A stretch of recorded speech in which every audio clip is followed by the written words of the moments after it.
So yun na nga guys, so kung nakikita nyo po, gagawa po tayo ng solar setup aparato guys. Kung nakikita nyo po, meron po tayo ritong playboard. So ang sukat po nyan is 20 by 25 guys. So kung nakikita nyo po, so magsisetup na po tayo. So una po natin gagawin dyan guys is sasabihin ko sa inyo yung mga parts na meron dapat tayo sa paggawa ng solar. Syempre dapat kailangan kompleto yung ating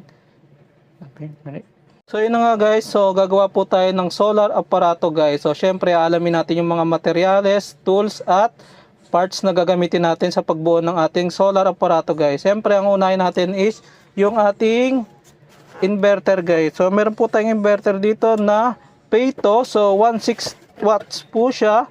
So kung nakikita nyo po, ito po yung kanyang item guys. So ito po yung ating Pato na inverter guys. So ang gagawin po natin dyan is ilalatag muna natin yung ating setup guys. So dito ko po siya nilagay. So naka setup sa pwesto na yan guys. So ang sunod natin kukunin guys is yung ating POW-MR guys. So 25A po to, 25 ampere. So syempre nabili ko na ng isang piraso. So 25 ampere lang po yung nabili ko. Then bala ko kasi mag-upgrade agad, so wala akong choice kundi bumili pa ng isang POW-MR na 25 ampere guys. So ito po yung POW-MR. So ito po yung ating controller MPPT. So diyan po natin siya ilalatag. Then sunod po natin is yung ating pangalawang POW-MR na solar controller guys. So ito po yung ating solar controller. Meron po yung mga manual at screw guys. So syempre i-layout muna natin yan guys para madali natin makuha yung ating setup. So ayan po yung aking setup na ginawa. So sunod po natin is yung ating distribution box guys. Syempre para safe at hindi po siya mabasa ng ulan. So yung breaker po natin, lalagyan po natin yan ng distribution box guys. So ito po is 12 way po siya. So binutasan ko na ho siya kung nakikita nyo po. So yan po yung ating distribution box. So dalawa po yung kinuha ko. So isang 18 way po. Ito po is 18 way na distribution box para sa ating mga breaker at mga parts. So ayan po. So butas na ho yan. So ginawa ko na siya kanina. Nilayout ko na kasi yan. Then yan po yung ating setup guys. So syempre tanggalin muna natin to. Tanggalin muna natin yung takip.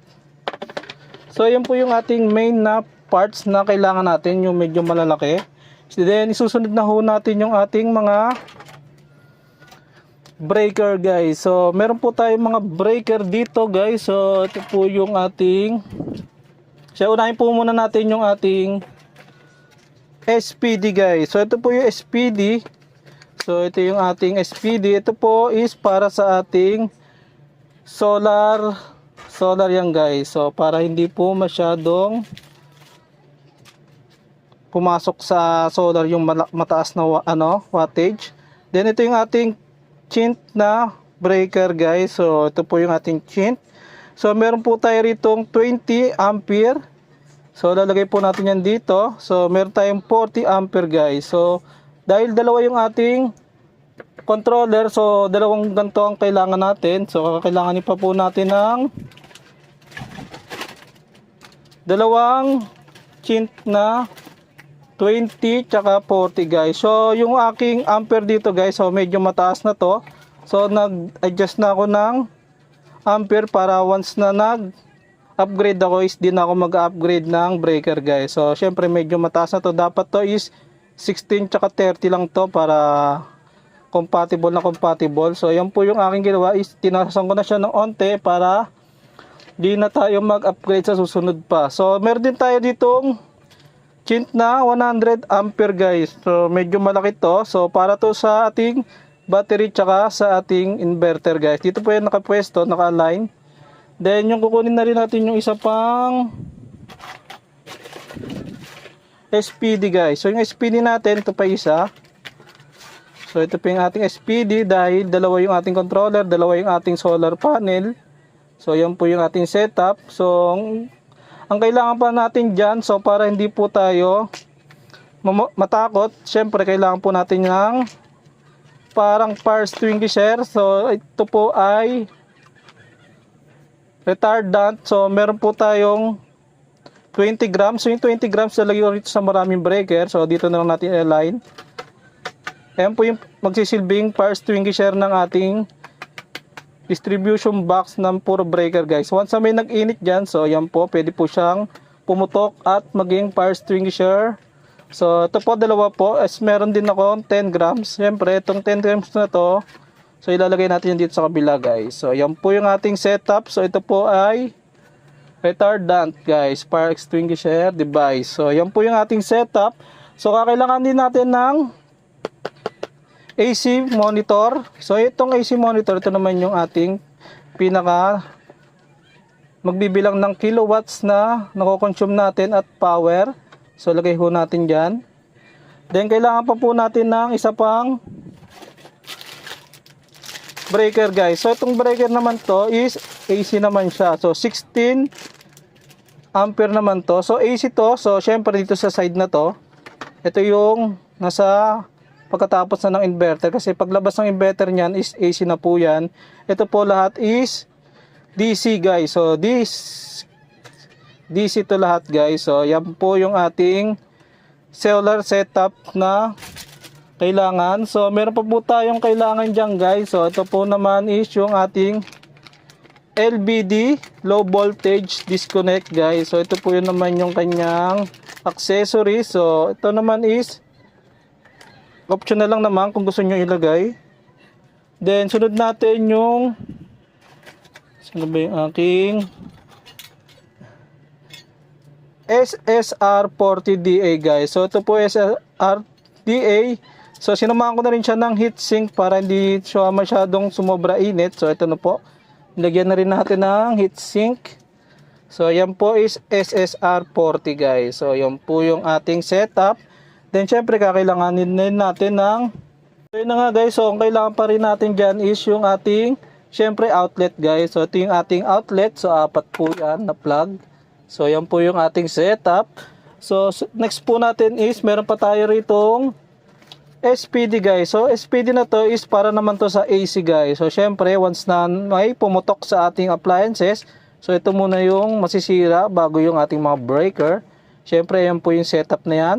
So yan po yung ating setup. So kakailangan din natin ng thermostat guys. So yung thermostat guys, ito po yung ating ilalagay dito sa taas. So accessories lang naman to. So syempre hindi naman natin to kakailanganin, pero ako kailangan ko yan para hindi agad masira yung ating peto. So yun po yung thermostat. Siya po yung magiging switch ng ating mga 12 volts na 120 mm na fan guys. So para mahanginan yung ating controller, then yung ating inverter guys. So yun po yung purpose ng thermostat. Pag uminit na ho to, so automatic po na magbibigay ng access na magbubukas ko sa itong ating mga pan guys. So ayun po yung a-assemblein po natin. So kaya kailangan din po natin ng thermostat guys. So next po natin is yung ating voltmeter. So itong voltmeter naman to guys. So para naman to sa battery. Total hindi ko pa pinapakita yung battery. So nakatabi pa. So tatabi na lang din po natin to. So ito po yung magbabasa ng kung full charge na ba yung ating battery or mahina na. Then sunod natin is yung ating fuse ng battery naman din to guys. So meron tayong fuse battery holder, then itong 150 ampere na fuse guys. So syempre mas maganda safe na safe yung ating battery para once na may pumutok sa ating inverter, so hindi madadama yung ating battery guys. Syempre ang pinakamahal dito guys sa ating solar setup is yung ating battery guys. Kaya dapat lagi natin siyang protektahan guys. So kailangan natin to na 150 tsaka itong 100 ampere na to. Kailangan natin yan para maprotektahan yung ating battery guys. So syempre nagbili na rin ako ng cover ng ating LBD. Then yung ating itong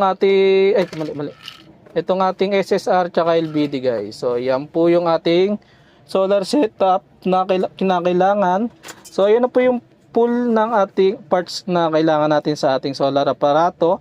So susunod naman natin guys, syempre yung ating mga materyales na gagamitin. Syempre meron tayo dapat yung wire. So syempre tatabi po muna natin to.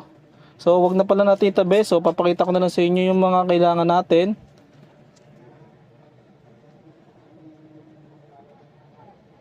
Yun na nga guys, so additional ko lang, so meron tayo ditong power stop, so para to sa ating emergency once na meron tayong problema sa ating solar aparato. So magagampanan na ito ng ating fire extinguisher na mini fire extinguisher yan guys. So malaking bagay po yan sa ating solar aparato once na merong malfunction na nangyari guys.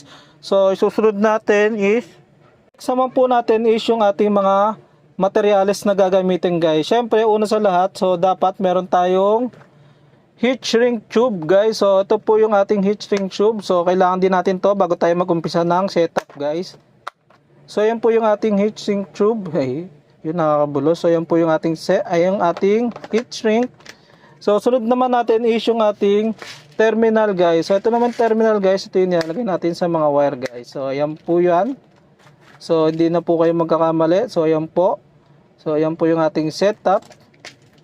Sunod naman natin guys is yung ating copper ring plug terminal guys. So para naman to sa mga screw na ini-screwan katulad ng battery or yung ating inverter guys. So ito yung ating mga kakailanganin guys. So sunod naman natin is yung ating cold press wire terminal guys. So ito naman yung sinasalpak dito sa ating mga breaker guys. Once na medyo makakapal na yung wire, so ito na yung kailanganin natin dyan guys.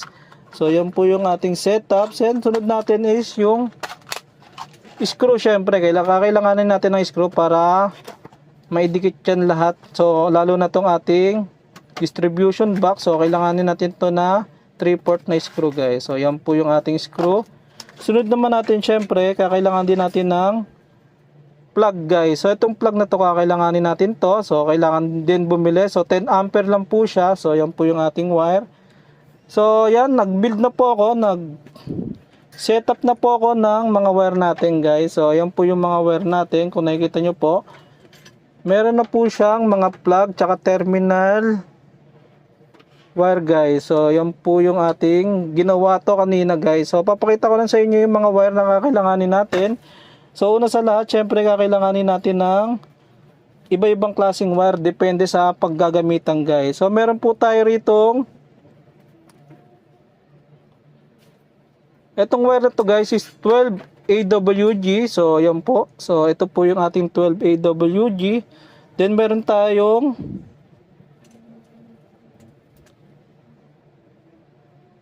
ito naman is yung ating, saan ba yun? Ika lang nga.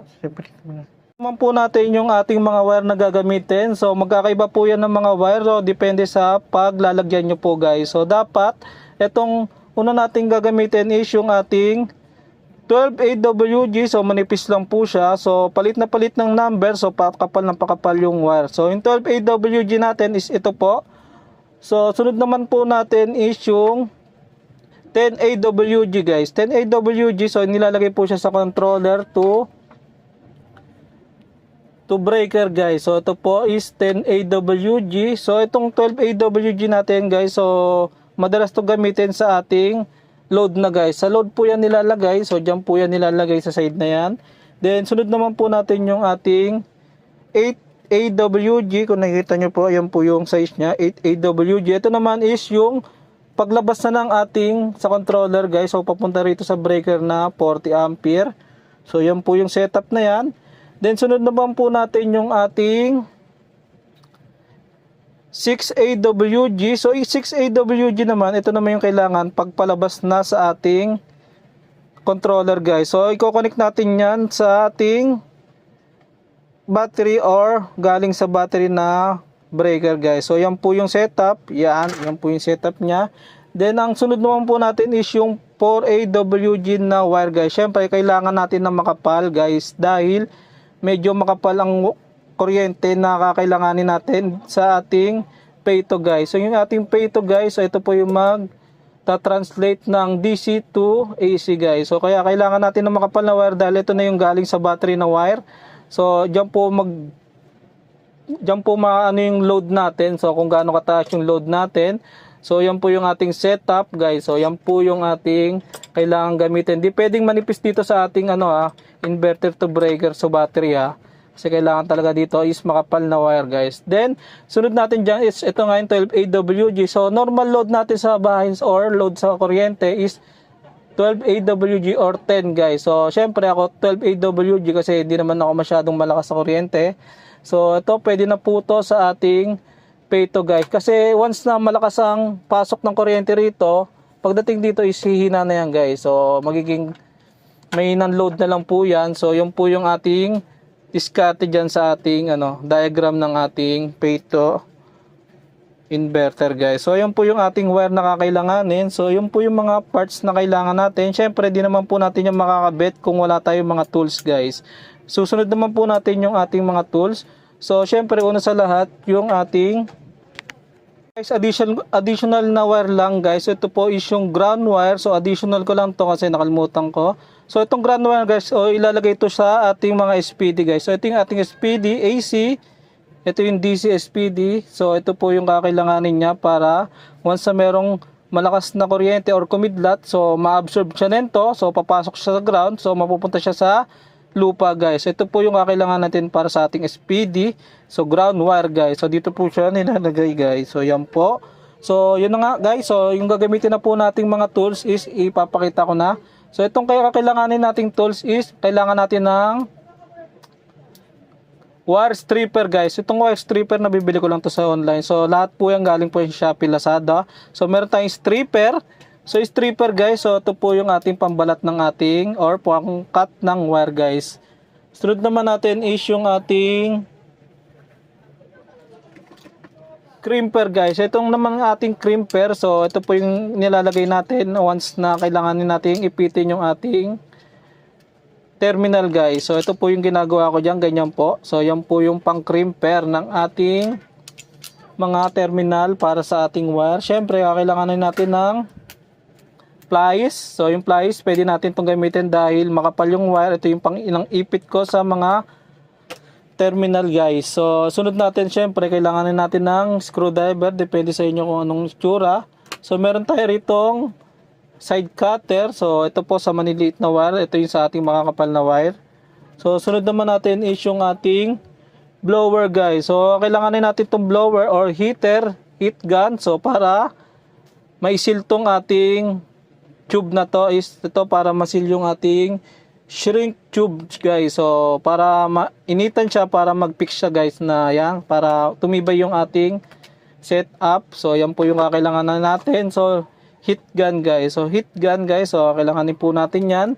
Then sunod naman natin guys is yung ating impact drill or grinder. Ayun ba to? O yan, impact drill. So depende sa inyo. Ito po yung pambutas natin guys. So ito po yung ating pambutas na bit. So meron din po tayo dapat pambutas ng bit guys. So ito po yung aking binili na 6-hole socket guys. So yan po yung ating socket. So pinambutas ko po yan sa ating mga distribution box guys. Siyempre meron din po tayong kailangan butasan. Kaya kailanganin natin ng drill bit tsaka grinder guys. So yan po yung ating setup na at ang mga tools na kakailanganin natin once na gumawa tayo ng solar aparato guys. So yan po yung pinaka kakailangan natin bago magsimula gumawa guys. So syempre susunod na natin is yung ating pagbibuild na guys ng ating solar aparato. Medyo mahaba na tong ating video, pero syempre wala tayong magagawa kasi matrabaho talaga tong solar aparato na yan guys. So yun nga guys, so yan po yung ating solar aparato setup guys, yung ating layout. So una natin gagawin dyan guys is ipipix ko muna lahat ng ating distribution box, itong ating controller, itong inverter, to lahat guys. So ipipix ko muna yan, i-screwan ko muna, hindi ko muna ipapakita sa video para mabilis po natin matapos yung video guys. So yan nga guys, so i-screwan ko na huto. So yun na, mamaya ulit. Guys, ito yung ating solar aparato setup. So yan po yung ating buong solar aparato. So ang gagawin po natin dyan guys is ipipix ko muna yan. So i-screwan ko muna itong distribution box, controller, inverter, so itong outlet. So yan, ipipix ko muna. So i-screwan ko muna yan guys. So hindi ko muna ipapakita sa video para mabilis po yung ating video guys. So yun lang. See you tune up.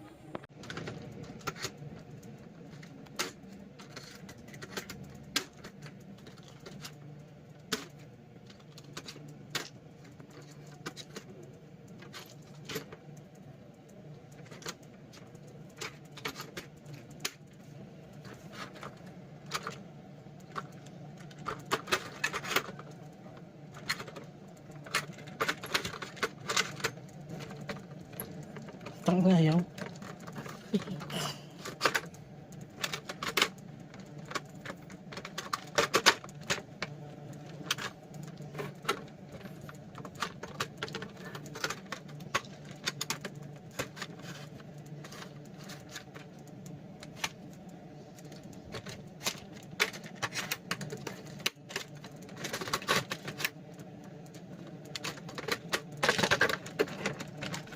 Huwag mo na videohan. Kanina pa yan, binibidyo mo pa rin. Cut mo na lang. Ibalik mo muna sa pwesto yun. Okay na. Yun.